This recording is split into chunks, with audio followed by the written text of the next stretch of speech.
Welcome back, my fellow peasants. This is part 2 of this big cat and mouse. This is a video I'm imagining I'm going to call the 4D chess game between Sephiroth and Aerith. And if you haven't seen it, we just discussed the Black Materia and the G Tribe, answered some users' questions, and this really is a continuation of it. So if you haven't seen it yet, links in the description, check that video out first. But leaping straight off where we left off, we of course spoke about how the empty materias, that I see them as being potentially even more dangerous because of the unknown element component of it, the ability to have new intentions, new will, desires, to a new prayer to be inserted into it. That clear materia is not just empty, it's simply unassigned reality. And what I proposed is that if an empty materia is something that potentially dangerous, that were it to get into the hands of Sephiroth, as we kind of see glimpsed to us in the Revelation trailer, then Sephiroth could pour his prayer into it. And that could be the mechanism for which he enacts his revelation. But the problem there being, Aerith is fully aware that Sephiroth is controlling Cloud, that he has very strong control over him. Why would Aerith place such a potentially dangerous, unassigned storehouse of consciousness in the hands of the very person most closely being manipulated by Sephiroth? It seems dangerous, right? It would seem so obvious that it would fall into Sephiroth's hands. And is that the point? Now, before I dive into that, I just want to propose this idea here. If Sephiroth has an unassigned materia and he put his will, his intention, his malice, his goals, his aims, his ontological priority, how he wants the afterlife of the universe to act, if essentially he was going to create a materia magic to the same scale as what the G Tribe made with the black materia and what Aerith made with the white, what would the magic be?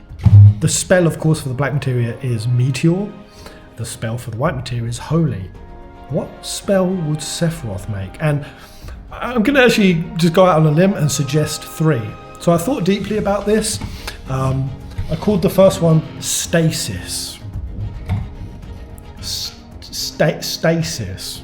Essentially, Sephiroth freezing the life stream. I want you to hold that freezing cold ice. Hold that in your mind because this is going to appear again. Freezing. It would essentially mean that there's no more dissolving, right? Which is what Sephiroth wants to avoid. He's looking to try to break the Minerva system, the system of returns and cycles. And that if he can freeze it, then every soul would be locked in place. And that Sephiroth can become an eternal god or tyrant because change itself stops forever. Stasis is Sephiroth turning the universe into a static museum with himself as the only live curator. Now, option 2, synthesis magic. This is Sephiroth collapsing the boundary between the physical world and the live stream. Living and dead occupy the same place. Individual minds lose separation. So individualization disappears, become like a hive mind, a collective, and of course Sephiroth being the central organizing will of that sort of merged collective. It's not about destruction, it's about fusion. Synthesis is not unity, it is spiritual annexation. Option 3, I just threw in pestilence or corruption. That Sephiroth fills the clear materia with Jenova's viral logic. Now this could be like Sephiroth filling it, or Jenova, because we've got to remember there's also a cat and mouse between Sephiroth and Jenova going on, right? And we could argue, when it comes to hypothetically filling the blank materia, that Jenova gets more of a hold over it, fills it with her viral logic. The live stream becomes infected, not just on a 50-50 split, black whispers, white whispers, entirely. Reality itself becomes a host for Jenova, and the entire basis of Jenova's biology becomes the very metaphysical foundation and architecture of Gaia, but also by extension, because of what we know is Jenova is a being that travels the cosmos. And Sephiroth told us his intention in Advent Children, that he wants to take over the planet and travel the cosmos like his mother did long before. It would be that goal manifested in the Materia. Pestilence as a spell would be about Jenova learning how to infect not just bodies or the localized planet of Gaia, but worlds on a much grander scale. And the fourth option of spell, I just simply called Revelation. Because this is the one I really think I'm most drawn to. And let me know in the comment section what you think Sephiroth would, hypothetically. This is just a theory, it's just a thought experiment. What do you think he would cast in terms of a spell? What if the spell itself is Revelation? The third title of the game. Holy Meteor Revelation. And that this is the strongest me because what I said in my last video about there being this clear theme of Sephiroth showing that he's unveiling hidden delusions, illusions that the planet is under. The planet keeps this kind of big brother censorship on the truth. You know, tried to censor Gina Tuck when he was starting to spill the beans, and just the ultimate truth about the death spiral of reality.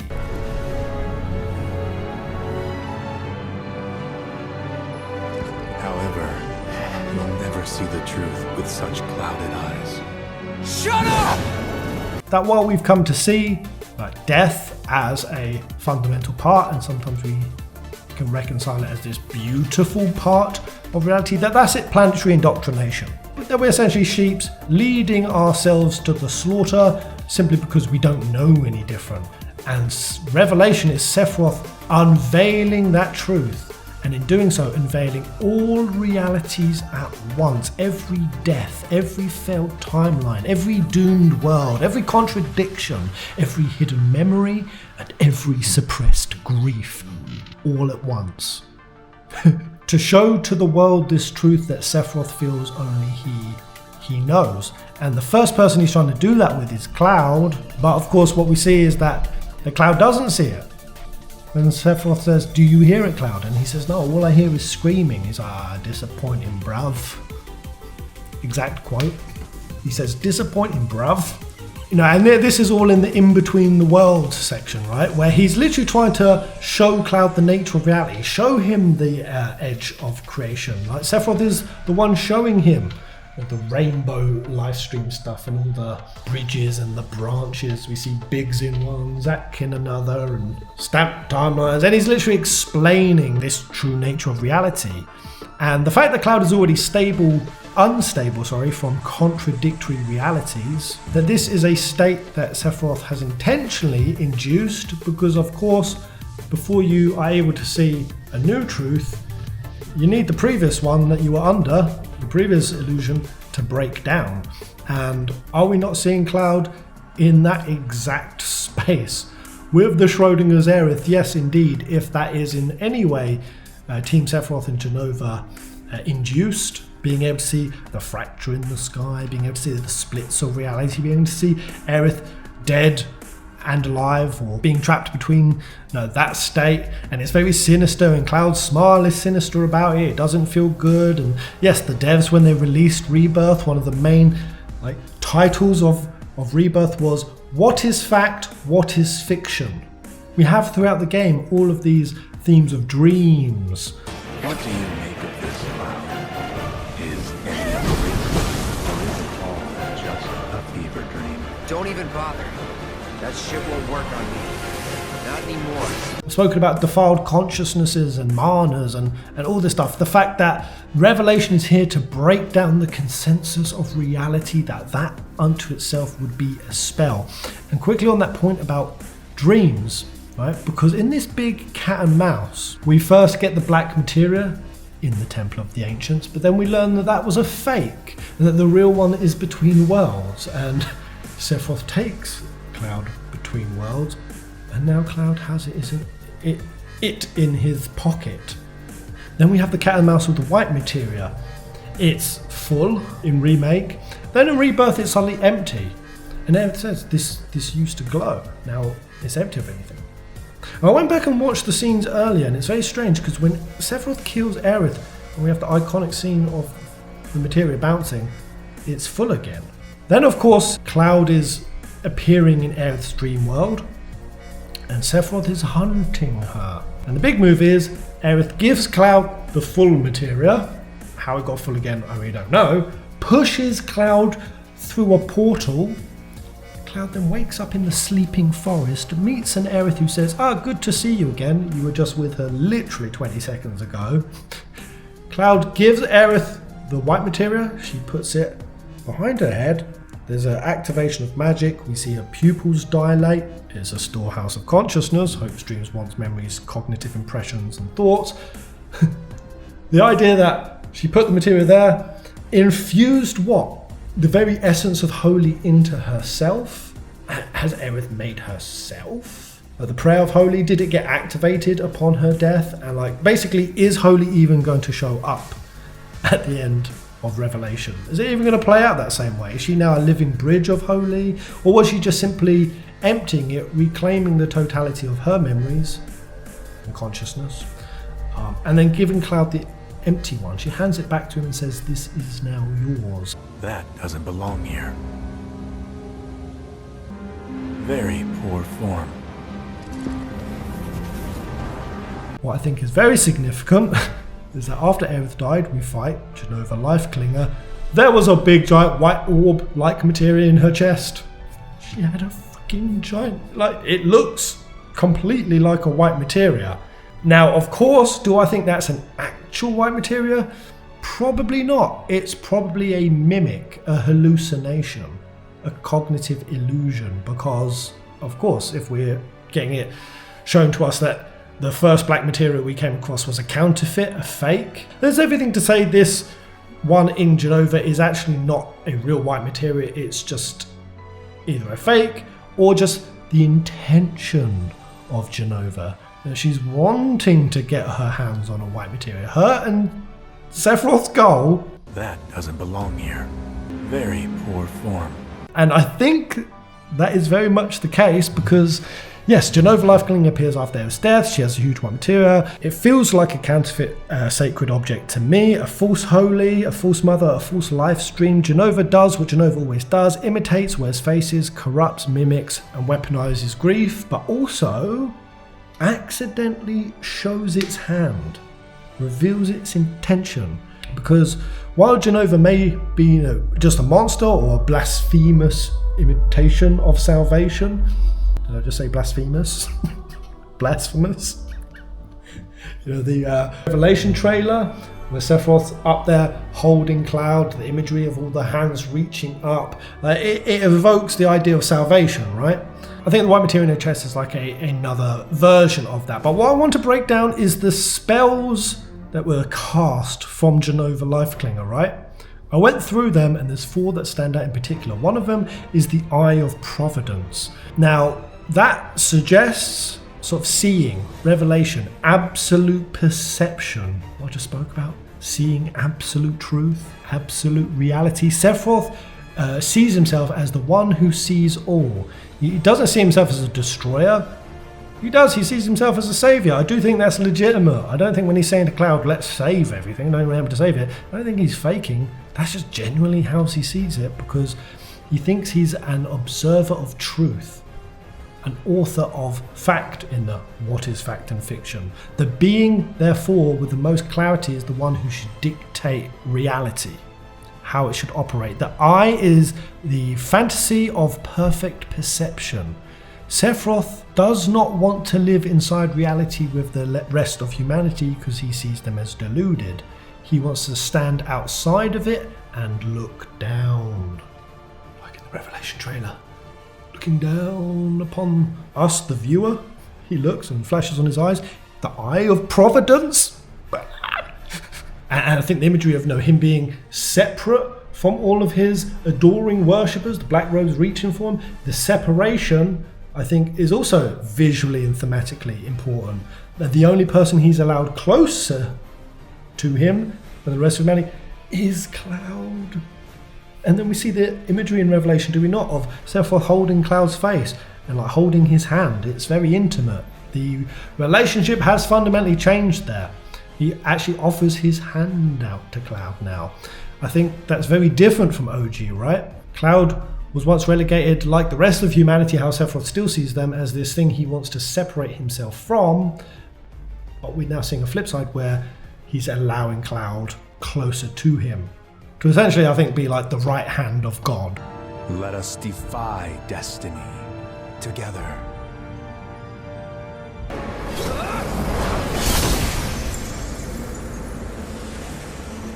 I give you my blessing. That's just the Eye of Providence. These three next ones, my guys. Jenova's dreams are the vocabulary of revelation. There's 3 spells she casts. And being that rebirth worlds are tied to hopes, dreams, possibility, and doom timelines, the fact that dreams are an ontological mental impression that actually perfumes the live stream, and also these micro storehouses, Materias. The fact we go into Aerith's dream world and she says, it's a dream, my dream to be precise. So how much dream has appeared? Jenova, therefore, attacking with dreams suggests that she's not merely casting magic, she is projecting psychic content. Just like the one we do in her chest, that is psychic content. She is attacking with stored impressions. Now, the first spell is Dreams of Frost. Why would she be casting Dreams of Frost? Well, where has Jenova, and by extension Sephiroth, just been for the entirety of this time? Trapped in the northern crater. The Shiva imprisonment. Shiva, who was once a queen of the Cetra, has encased them in a frozen frost spiral that essentially keeps them cut off from the rest of the main life stream. I spoke of this before, but the northern crater, because it's cut off from the rest of the live stream, this is like a little pocket dimension. Sephiroth and Jenova's like mini promised land. And we could argue that's how they want it. The live stream, that's the mechanism that dissolves. That's what they want to absorb, take over, corrupt. This actually has substance to it. It's called Terra Corrupt. You know in Advent Children with Sephiroth's there and the black tendrils are like flying down? The black snaky shit. That shit's called Terra Corrupt. We can, for all intents and purposes, call it Jenova-Roth livestream. And I felt that's always been significant because is it not the case that that's the exact place where Sephiroth decides to kill the failed clones? The clones are like falling and actually yeeting themselves off. Why do you think they're deciding to kill themselves in the exact place? The whole game the clones have been around. Why did Sephiroth not destroy any clones until specifically in the Northern Crater? Well, because if he'd killed them outside the Northern Crater, then their essence, their soul, their vasanas, their karmic impressions would go into the main life stream, right? If it goes when it's in the Northern Crater, then essentially they're trapped. I think that was a micro pocket, the Northern Crater, of that happening. I would now say that has expanded significantly, and it's what we now call the world of chaos. The line that Zack was on, the yellow flowers are wilted, and the symbolism of them sort of dying. As sort of Elmira and the others say, everyone's saying the world's coming to an end. I've called it purgatory, I've called it Keelofoth. You forget it, but that's why I'm saying Dream of Frost, being this spell, represents that, the dream that they've had from that frozen stasis. And like I said, one of the spells I could see being cast was something that would be stasis, frozen time, a frozen life stream. The desire to halt the flow. Seems it's all out of Mako. I'm still sucking away, but the only thing it's pulling up is dirt. Meaning? That the life stream's bone dry. Dreams of Frost is showing the intention of Sephiroth and Jenova to us. That's one of their intentions. What's the second one? Dreams of Pestilence. This one makes obvious sense, that Jenova's method is obviously infection, corruption, geostigma, spreading herself through others, dissolving boundaries through disease. Pestilence is Jenova's like entire theology, right? And the third one, and this is the biggest one in my opinion, because this ties with Sephiroth hunting Aerith for the Materia, wanting to get his hands on it, having it in his hands in a Revelation trailer flash. The third spell was Dreams of Sorcery. Sorcery? spellcasting, magic and shit. And I'm saying that that's their current aim. Their aim to not just do normal spell casting. This is creating a materia in their fashion. No, another word for prayer in this is sorcery. Holy is a type of sorcery. Prayer. Meteor is a type of sorcery. The G-tribe's prayer. And their dreams of sorcery is so that they can have manipulation of cosmic law, the creation of a new materia magic, something that allows them to do a new authoring of reality. Sorcery is a giveaway. It's one that he's hunting for. And the question becomes, Aerith, did she know? This is the most important question, because if Aerith gives Cloud the clear materia, I'm going to give Aerith some credit. She's a smart, wily lass. She definitely understands the danger of doing that, right? But we've seen Aerith, she's willing to take a gamble, right? Destroying of the Harbinger of Fate. Massive freaking gamble. Potentially creating remnants of herself. Massive gamble. And I just give her credit that she's aware at least of the risk here, because yes, on the surface this is a absolutely nutty, insane move. Cloud is the most Sephiroth compromised person alive. Sephiroth has direct influence over him. Cloud is currently disassociating to the extreme. Cloud cannot process Aerith's death, and she's known that this would be the case. She knew it from OG, and she knew it in Remake. That's why she said, whatever you do, don't fall in love with me. Also, the fact that just moments before, Cloud already handed over black materia, bundling all of that together, giving Cloud a blank cosmic vessel storehouse consciousness that can have ultimate sorcery magic, seems totally suicidal, right? But that's where my theory is. Aerith knows exactly what she is doing. She's not reckless. She's not naive. It's a trap. It's a trap. Let's go with this. Follow me. She gives the clear materia to the one person Sephiroth cannot resist using. The fact that Sephiroth is most arrogant right now over his control over Cloud actually makes him the prime candidate to give clear material. Aerith does not hide the bait from Sephiroth. She puts it in the mouth of the very trap.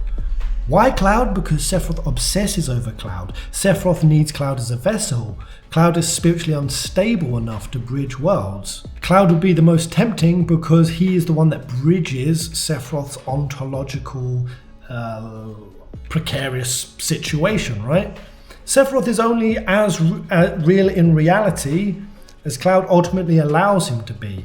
And like I said in my last video, this trilogy has 4 Sephiroths. One of these is entirely the Sephiroth in Cloud's mind, contingent upon Cloud. The Advent Children Sephiroth was that Sephiroth. That Sephiroth is still here and is arguably the primary one. Again, the remake. No one could see Sephiroth. He's floating down. Cloud's freaking out. Tifa touches his arm. The whole gang can see him. This is a Sephiroth whose ontological existence is determined upon Cloud. And ultimately, all of that is enough evidence to show to us that he can't do everything himself. He needs to use Cloud as a vehicle in which to act through. So if Sephiroth's going to fashion a new ultimate materia, ultimate sorcery, we have to seriously question, is Sephiroth even ontologically capable of doing it? Or does he need his revelation to be performed through Cloud? Cloud has to perform the prayer that Sephiroth wants to fashion the new materia in.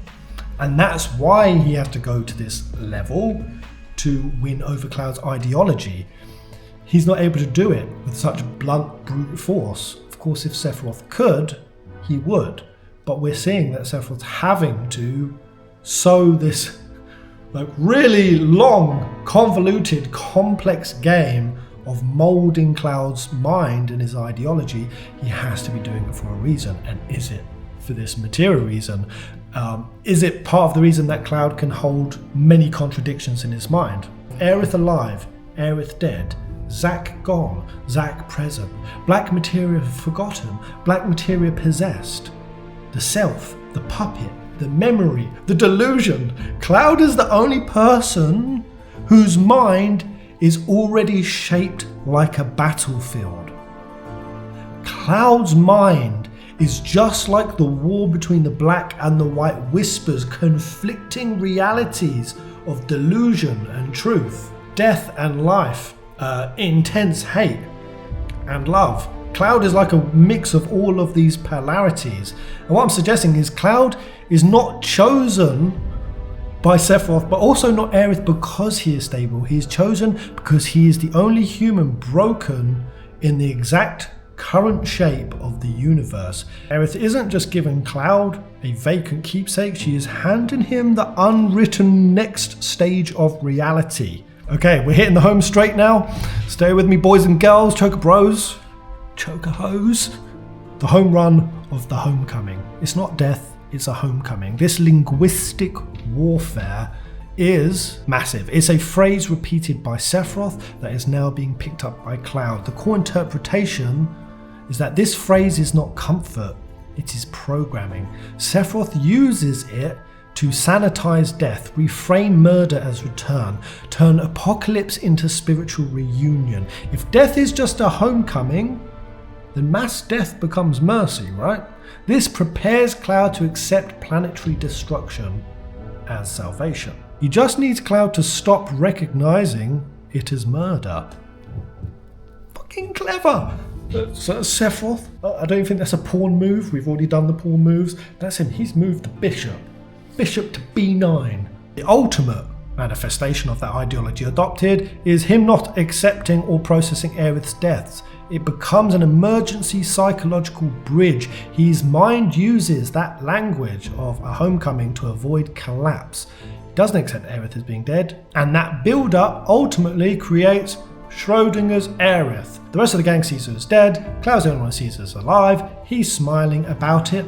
But what I propose to you guys is that while Cloud has undergone clearly psychological collapse, which I also call evolution, because again, if he can see things happening in the world of spirit, the fractured tear in the sky, that really is real, right? Because Zack and the other souls essentially see it. We could argue that both things can exist.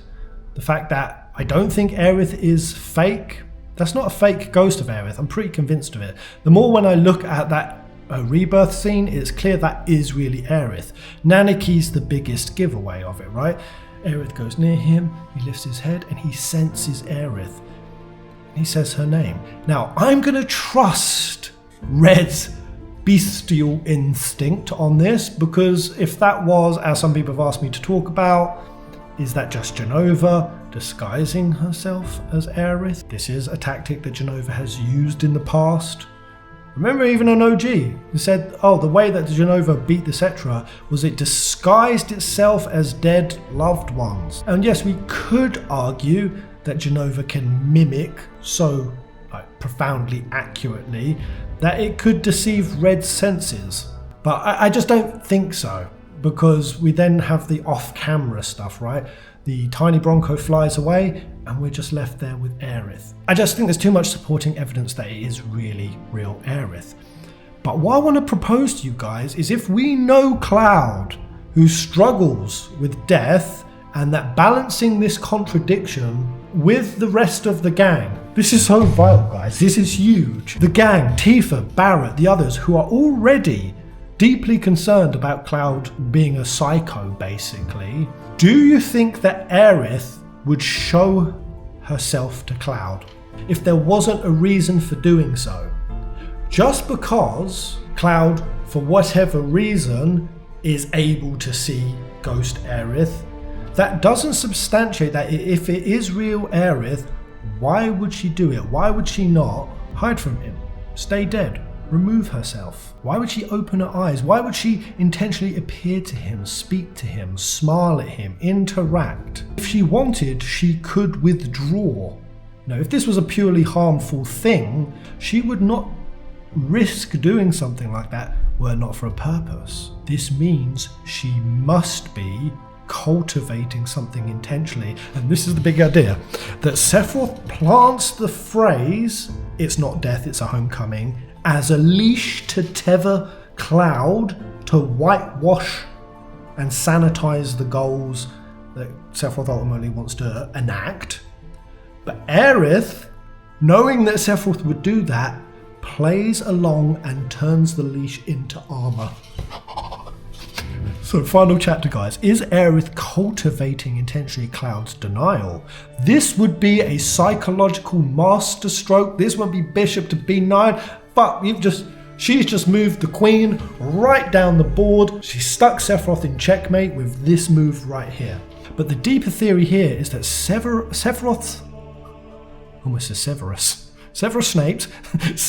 revelation is to unveil all death, to show all of it to all of humanity all at once. That is a level of raw truth that will break ordinary minds, right? Seeing the real brutal truth of death, death of timelines, death of potentiality, the cyclical nature of death, the planet metabolizing death, etc., policing death, all of that stuff.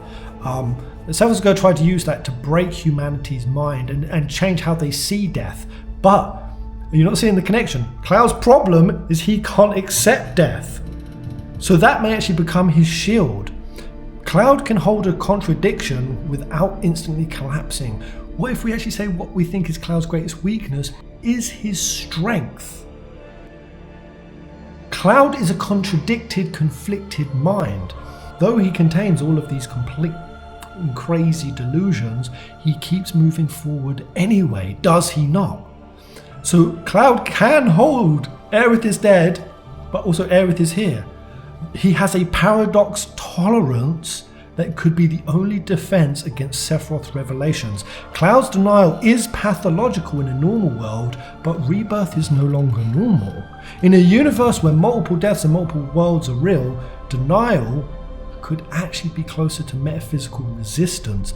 Aerith's role is that she's not merely comforting him, she is training him, and has been, to survive the upcoming contradiction. She is letting him build a mental space where death is not about absolute annihilation, so it's just a twist on Sephiroth's own ethos. Rather than trying to deny or fight or refute, it's not death, it's just a homecoming, she's recontextualizing Sephiroth's own saying. And that's why she's showing herself to him. She's preparing him to be able to filter revelation. So Sephiroth's revelation payload, all deaths at once. It's not knowledge, it's not enlightenment, it's a violent psychic exposure. Every world, every death, every failed timeline, every person's grief, and every contradiction that the human mind tries to hide from itself. He would be breaking down all of humanity's coping mechanism with the concept of death again. Humanity's primordial, most primal fear, and what this entire trilogy is about, which is how we contextualize and how we perceive dying. And I don't think that's a crazy idea. We saw that in Rebirth. After he killed Aerith, all the souls kind of flooded round. It all went haywire, and I can't remember exactly what Sephiroth's line was, but he was more or less like, all of this despair and grief, I've never felt it so keenly. Chief among them is loss. Loss. He said it has the ability to turn joy into anger, resentment, and hatred. There was just this massive symphony, cacophony of all of that emotion coming, flooding all at once. So we've seen him do it before. I'm just proposing his revelation. What he's going to fill the empty white materia with is exactly that, but on a much bigger scale. Not just in that localized area where it was only the crew feeling that.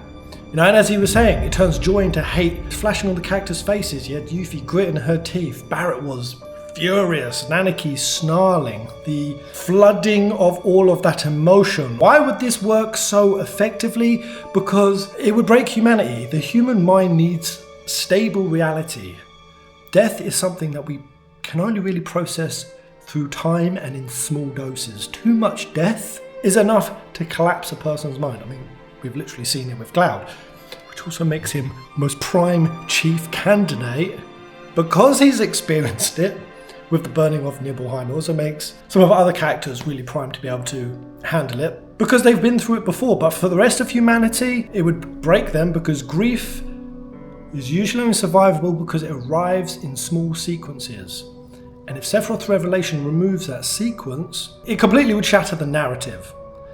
It destroys people's coping mechanisms, their ability to be in denial. It would destroy the ego's ability to say, this is my life, this is my world, this is what happened. And the collective unconscious and the consensus that keeps it operating would entirely collapse. And how does that help Sephiroth in his goal? Well, what happens when everyone breaks? Only he remains. His ego would become the only fixed point as a centralized, stable selfhood inside universal collapse. His immortality would become psychological dominance. He wants to be the only reality that everyone else can recognize. And that's what I think the whole "it's not death, it's a homecoming" is what he's been sowing. And I think the possible crazy choice Aerith made, because of course she heard Sephiroth saying that to Cloud, right? She's not naive to it. She heard him saying it, realizing, right, okay, that's the angle you're taking with Cloud. And in traditional Aerith fashion, she never forces her own counter ideology back. She's a lot more subtle than that, is she not? With wisdom and planting a roadmap. And we could already say she's been doing that. In the Dream Date in Remake, did she not say to Cloud, everyone dies? Rather than try to, counter Sephiroth's ideology, she's seen it and she's gone, bet. Yep, you're absolutely right. Death is a homecoming, right? But just not in the sense that Sephiroth is describing it as. When Sephiroth says it's not death, it's a homecoming, what he's saying is you die and then you should go back to your sort of immortal soul. Your temporary life is the bullshit one. Go back to your soul, which Sephiroth sees as remaining intact with the shadow of the ego, right? Returning home, your most natural state is your ego immortalized in soul state. Whereas Aerith, death is a homecoming. Yeah, guess where home is? The planet. It's the main thing that humanity has stopped seeing. It stopped seeing the planet as their home. And arguably that's because humans settled down and they started turning home into four walls. Four walls and a door in a town with your neighbours, with your family. That became home, and that brought a veil of delusion and forgetfulness that no, there's a bigger, broader home, and it's called the planet. And when you die, yes, Cloud, it is a homecoming. You go back to the planet, and that is a beautiful, natural state. That is coming back to reminding yourself that you're not an ego, you're not a shadow, you're not a person disconnected from nature. You are an expression of the natural world. You always were, but you've just forgotten it. That theme actually did show up in OG, because right before the final fight, we see Cloud giving some very interesting monologues to the rest of the gang, when he's sort of waking up to the broader reality outside of himself, and that he's starting to have like a change of perspective. What Aerith could simply twist the context of homecoming to being, and that very small shift, that home is the natural world, it's not the shadow of the ego, that may just sound like a very small like twist in the context, but it has a massive implication. It is vastly, it couldn't be any different. And ultimately, climaxing on this theory, what I think is going to happen is that will be the very thing that allows Cloud to interfere with Revelation. Because again, if Sephiroth is expecting Cloud to be the vessel, and essentially Cloud's trauma to be the ink, Sephiroth is betting that his denial will make him controllable, that his connection to multiple worlds and his mind split by paradoxes, Sephiroth thinks that is the thing that will let the spell, the sorcery, pass through him, and that the clear materia will accurately receive Sephiroth's will and revelation to shatter the consensus of reality. But Aerith's counter with showing herself to him and subtly weaving this different perspective will let Cloud's denial to become the very thing that changes the meaning of homecoming. It will be the very thing that will allow Cloud to interrupt with his own Vasana, a piece of Cloud's ideology, the part of his mind that has been shaped not just by Aerith, but also by Tifa and the gang and this journey and Zack, and that it will interrupt Sephiroth authorship. Cloud's true self can write over a part of Sephiroth's intention because he does not experience death as pure annihilation, because Aerith has anchored him to the idea that connection continues. Even after someone dies, the entire lesson that he learned, even in OG, even in Advent Children, Aerith showed up to him and he says, I just want to be forgiven. By who? The appearance of her and Zack in the white doorway. As per the theme, Cloud smiles. That essence, I think, will show up again in a much grander, far more grandiose way, and that the horror of all death is transformed to all connection.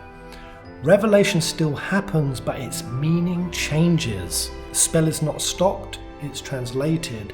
And what I think that will do is, rather than be the thing that collapses humanity, it will become the very thing that brings about a spiritual revolution. I've said that part 3 in this trilogy, ultimately what I want to see is humanity reformed in a tangible, meaningful way. That there is a U-turn, something that is very inspiring, that comments even today how we collectively should change or perceive things. This would be the moment where humanity has the unveiling, but they don't see it as horror, they see the life stream, they feel the dead, they understand continuity and purpose, they experience grief as connection, they realize death is not nothing, it has meaning, it has purpose. Dying and the legacy of you going on to nurture future life, future generations, iterations outside of yourself, to see yourself as part of a ever unfolding continuum rather than this isolated ego suffering in your own little tumultuous world. Sephiroth is projecting this belief that if everyone just saw death for the way I see it, they'd realize how bad it is. No, his power depends on everyone fearing dissolving of existential annihilation.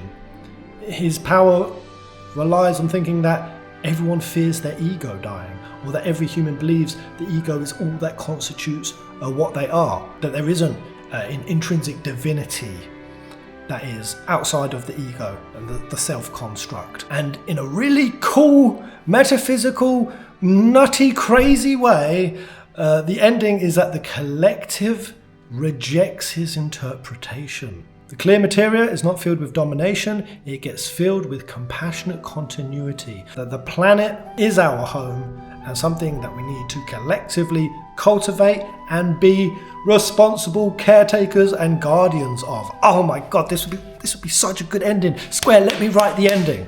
Let me write the ending. The very, very last thing, why I think that this is what's going to happen. Sephiroth has the white materia, the clear one, fills it with the revelation spell, and actually gets transformed into this perspective I'm describing, is because of the symbolism. Square Enix know how to do imagery. When Cloud in Rebirth is holding the white materia, what do we see reflected in the materia? We see Cloud's warped, distorted face, sort of fish-eyed lens in it, which of course makes so much sense because Cloud is seeing himself in a distorted way. We also see the clear blue sky. Who represents the clear blue sky? Even one of the third color schemes on the very cover of Rebirth, Zack freaking Fair. And what did Zack represent to us with the sky? Freedom. Zack is the character who looked at death in the face and went, come and get it. Literally, come and get it. Zack accepted death so gracefully, looked at dying in the face, and it turned into a spiritual superpower. And he gained his white wing from it. And the idea that if they showed the blue sky in the white materia, the empty materia side, at that exact moment, as sort of a prelude, a hint of what's to come, of that finale, conclusion to the revelation, and then that in turn, because when a person is able to accept death that way, what we've seen with Zack is he was able to have an afterlife.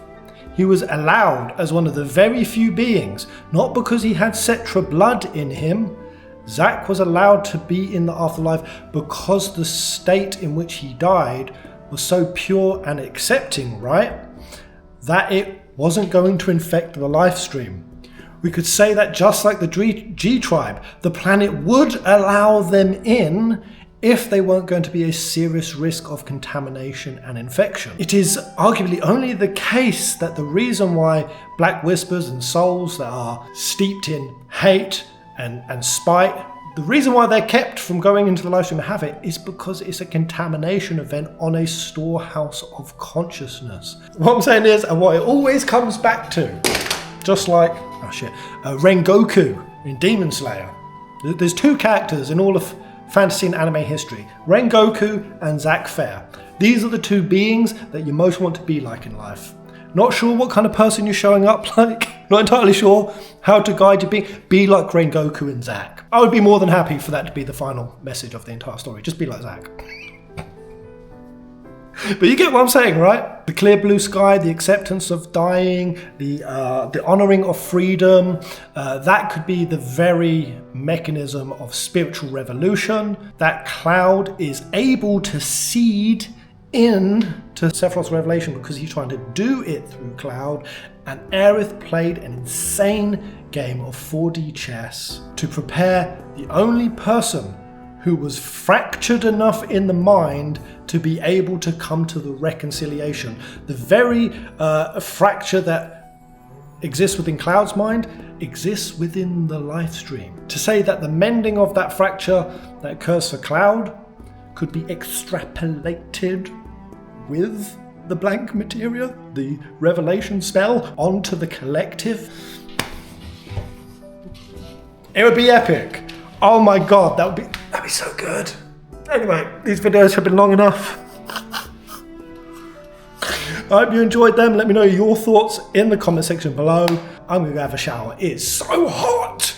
It's so hot. What is going on with the globe, man? Toasty. El Nino. I'm sweating. It's like 37, 38 degrees here in the UK today. I don't like it. It's making me feel itchy.